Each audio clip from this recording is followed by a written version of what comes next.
Well, we got my 966 apart. That's the end of the TA. Y'all get in the comments and tell me if it's supposed to bump back and forth like that. Got the IPTO here.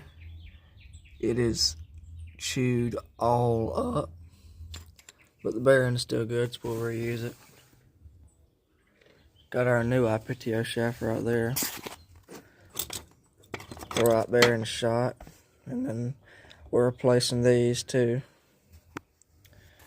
So that, and then we're putting the rear engine seal in it. Flywheel's gonna need to be turned, so we're doing that.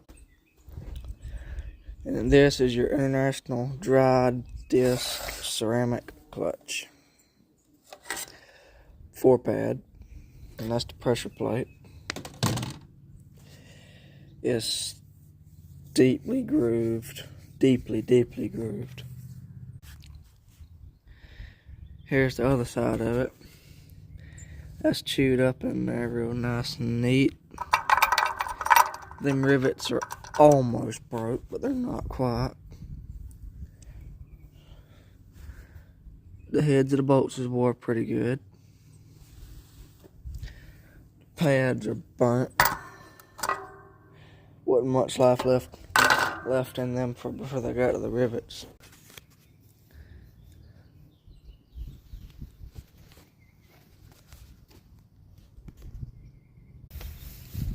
If y'all want to see us put a new rear engine seal, new IPTO shaft, IPTO seals, new clutch, pressure plate, everything, and put the trailer back together, consider subscribing to this channel and stay tuned. That video will be coming in the next week or two.